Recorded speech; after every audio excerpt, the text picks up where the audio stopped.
Paz seja convosco, alunos e alunas. Aqui é o pastor Wagner Dias, professor da Academia Apostólica Via Amor. Roda a vinheta.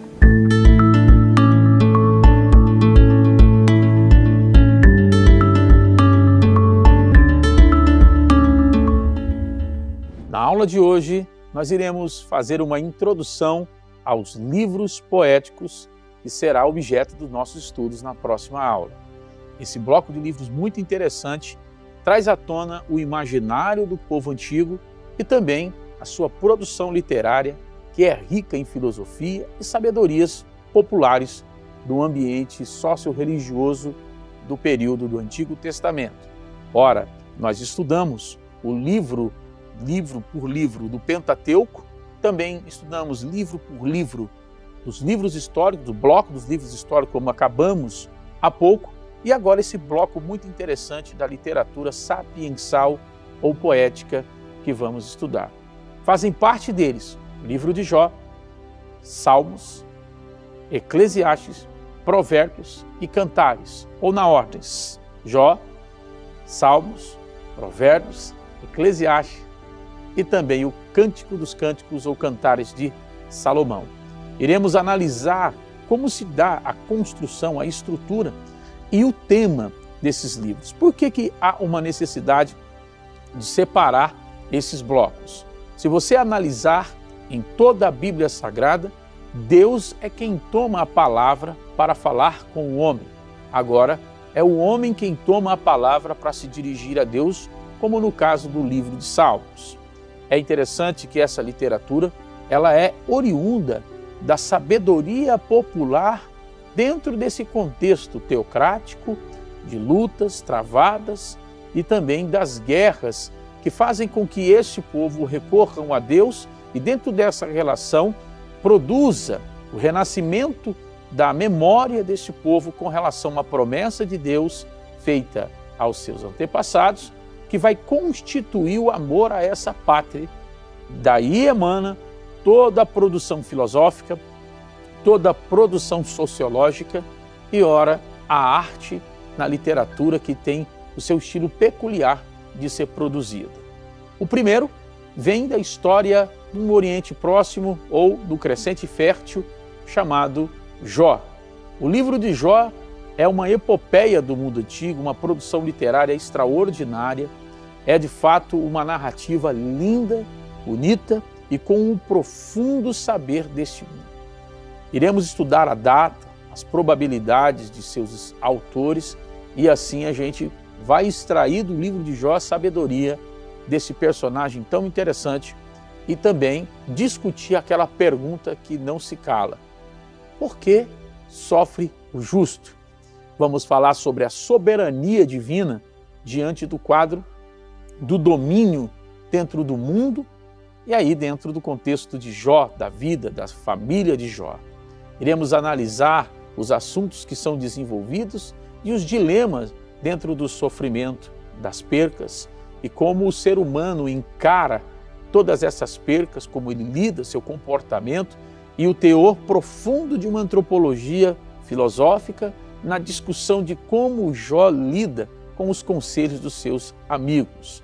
A ideia do pecado também é desenvolvida de forma subliminar para, por fim, a revelação de Deus e mostrar a Jó que Jó ele estava dentro de um processo a qual Deus tinha o absoluto controle, ainda que Jó não estivesse entendendo totalmente. Pois um Deus que cabe na nossa cabeça não é Deus.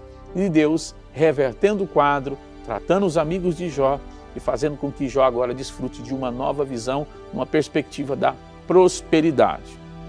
Terminado a leitura de Jó, a gente vai fazer análise dos esboços, vamos caminhar então para o livro da harpa de Israel, a harpa de Israel que está inserida dentro da Bíblia Sagrada. Por quê? Porque muitos dos salmos são cânticos. Iremos estudar um pouquinho sobre a produção literária, os estilos literários, as divisões desses salmos para que a gente possa compreender o motivo em que segue-se estas ordens, os temas, o homem no ápice da sua alegria, falando acerca de Deus, do seu Senhor, desfrutando da adoração no templo, mas também no profundo da sua tristeza, no poço da sua amargura, clamando a esse Deus por ajuda. Iremos aprender, porque existem salmos didáticos que levam a gente à reflexão e uma profunda análise do mundo e ambiência do seu período.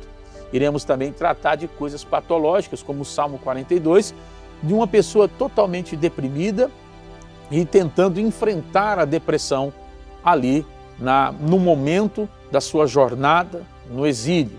Nós iremos ver que esse salmo segue números e por que esses números são importantes dentro da Bíblia Sagrada e para a literatura da época.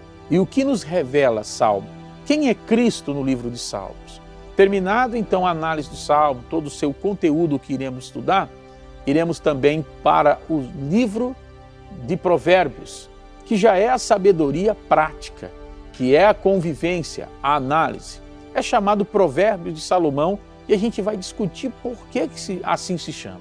A produção de provérbios são colocados agora de forma sentenciada, ou seja, em adágios organizados para refletir algo simples do cotidiano, da vivência comum daquela sociedade.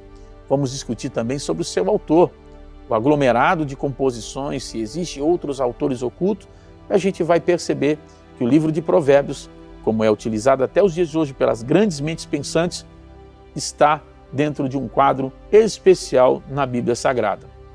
Nós terminamos então o livro de Provérbios, iremos caminhar para um outro livro sensacional, que é o livro de Eclesiastes, aonde há uma reflexão profunda da essência do ser humano, da fugacidade do tempo, a ideia dos propósitos, a discussão já mais ampla, diferente daquela da Academia Ateniense. A obra-prima do Eclesiástico produz uma filosofia antropológica, analisando o homem dentro do contexto do devir ou do tempo, e assim o destino desse homem. Ora, isto é profundamente, esparsamente esparramado pelo livro de Eclesiástico, que a gente se utiliza até os dias de hoje na reflexão profunda.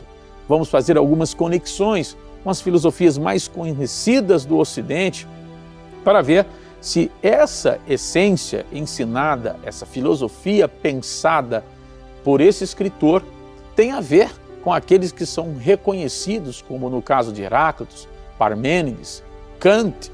A gente vai analisar tudo isso à luz dessa Bíblia maravilhosa, à luz da Palavra de Deus, o livro de Eclesiastes, no caso. Terminado o Eclesiástico, a gente vai estudar, por fim, o Cântico dos Cânticos, o Cântico de Salomão. É o outro livro que dá endereço da pena do compositor Salomão e é um livro de um poema de alguém que está apaixonado. Só que essa paixão está dentro de um cenário rudimentar, o cenário rurícola, o cenário da antiga Israel, o cenário daquele mundo rico em versos e prosa, colocando ali uma estrutura literária bem gostosa de se seguir, numa cadência em que alguém, um homem, o autor, se declara a sua amada e a sua amada corresponde. Nisto, a gente vai fazer também a análise figurativa, alegórica, como alguns a chamam, ou simbólica, como outros tanto. O que representa esse livro? Esse livro deveria estar aonde está? A análise será muito importante. Por isso, esses livros serão vistos à parte neste bloco, e esse bloco, no caso, será o objeto de estudo das nossas próximas aulas. E quero anunciar uma coisa muito boa. Nós iremos retornar com uma aula mais extensa, ao vivo. Você vai poder falar com o professor em tempo real, enviar suas perguntas e eu estarei aqui para responder. Essa introdução é justamente para que você convide mais pessoas para a aula. Outro sim, mande um WhatsApp para o telefone que vai aparecer aí na tela, que é o nosso telefone do atendimento aqui da Academia Apostólica, e eu vou enviar para você, além da apostila dos livros poéticos, os demais livros que nós estudamos, ou as apostilas que nós estudamos. Então, você já está anotando aí na sua agenda? Quarta-feira, às 8 horas da noite, vai ser aula ao vivo. Você coloca aí no lembrete das redes sociais, assine aí a nossa conta, coloque aí no sinetinho para que você receba a notificação, curta a nossa página e participe das aulas, pois as aulas ganharão um profundo conhecimento mesmo. Tá ok? Eu te aguardo lá. Que Deus abençoe e até a próxima.